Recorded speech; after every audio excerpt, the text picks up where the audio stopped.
शीतल बिभीषण रोडे, राहणार आळजापूर, तालुका करमाळा या करमाळ्यातील बस स्टँडवर जात असताना त्यांच्या पर्समधून सोने चोरी गेल्याची तक्रार पोलीस न्यायालयात तक्रार दाखल केली होती। त्याचप्रमाणे 24/11/24 या दिवशीसुद्धा छया बंडेश पांढरे, राहणार सोलापूर, यासुद्धा करमाळ्यातून जात असताना त्यांच्या हातातील सोन्याची बांगडी कोणीतरी अज्ञात चोरट्याने कट करून घेतली, त्याबद्दलचा गुन्हा दाखल होता।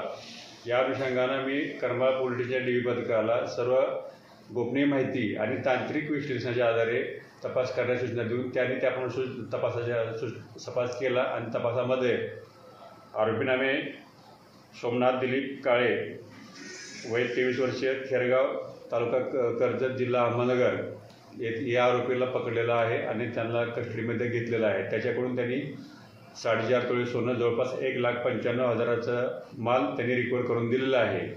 त्यामधून 2 चोरीचे गुन्हे उघडकीस आलेले आहेत आणि ही सर्व कामगिरी पोलीस अधीक्षक अतुल कुलकर्णी सर, त्याचप्रमाणे अपर पोलीस अधीक्षक Pritam Yawalkar sir, DYSP Ajit Patil sir यांच्या मार्गदर्शनाखाली आमच्या टीमने केलेले आहे। त्यामध्ये Ajit Ubale, head constable Ajit Ubale, police Naik Thengal, त्याचप्रमाणे मनीष पवार, तौफिक काजी, ज्ञानेश्वर घोंगडे, गणेश शिंदे, रविराज गटकुळ, सोमनाथ जगताप तसेच सायबर पोलीस स्टेशनकडील मोरे यांनी यामध्ये सहभाग घेतलेला आहे। यांनी सर्वांच्या प्रयत्नामुळे हे चोरीचे गुन्हे उघडकीस आलेले आहेत। यामध्ये आणखीन तपास चालू आहे, आणखीन रिकव्हरी होण्याची शक्यता आहे।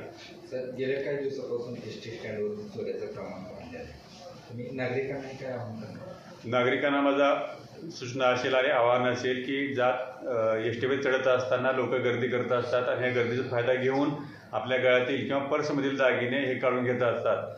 ज्यावेळेस आपले नागरिक प्रवास करत असताना त्यांनी आपल्या गळ्यातले दागिने, पैसे लोकांच्या समोर पर्समध्ये ठेवू नये किंवा पिशवीमध्ये ठेवू नये। तर ह्याची माहिती झाल्यामुळे हे लोक चोरी करत असतात। त्यामुळं ह्या सर्वांची काळजी नागरिकांनी घेणं महत्त्वाचं आहे आणि गर्दीमध्ये चढत असताना आपले पॉकेट, त्याचप्रमाणे आपल्या गळ्यातील आणि हातातील सोन्याचे दागिने नीट सांभाळून चढणं महत्त्वाचं आहे। सदरच्या आरोपीमध्ये किती तारखेला घेतले? 7 तारखेला मिळालेले, काल पकडले ना? 30 तारखेला पकडले, 30 तारखेला अटक केली, 30 11ला आपण अटक केलेली आहे आणि त्याला 6 ग्रामीण PC पोलीस कस्टडी मिळाले आहेत, त्याचा तपास चालू आहे। 4.5 तोळ्याची नोंद आपल्याकडे कधी झाली? 22/11ला आणि 24/11ला। एसटी स्टँड परिसरात काही प्रतिबंधात्मक, त्यामध्ये CCTV कॅमेरा लावले एसटी डेपो मॅनेजरनी, पण ते पुरेसे होत नाहीत।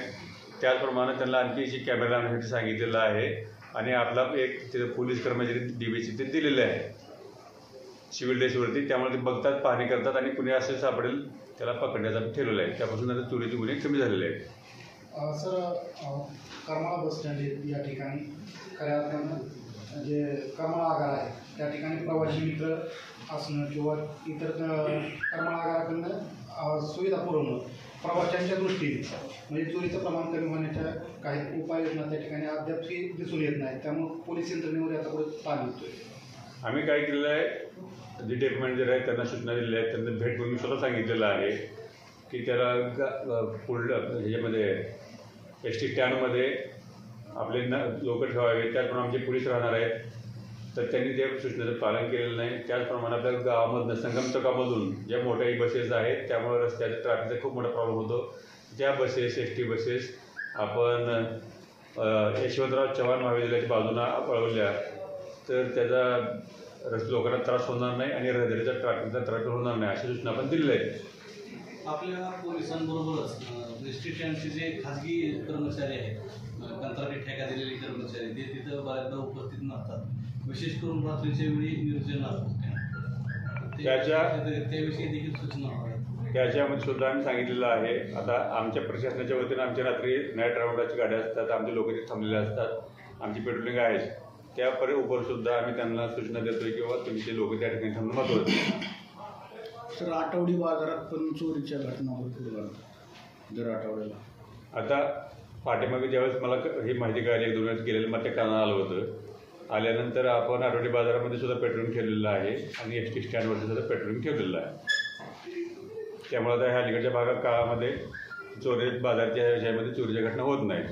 परंतु काही प्रमाणात मोबाईलवर जात असतात. त्यावेळी फिरत असताना मी आताच सांगितले की लोकांनी सुद्धा आपल्या सामानाची, आपल्या साहित्याची, मौल्यवान वस्तूची काळजी घेणं खूप महत्त्वाचं आहे. त्याची काळजी घेतलं तर अशा प्रकारची घटना होणार नाही आहे.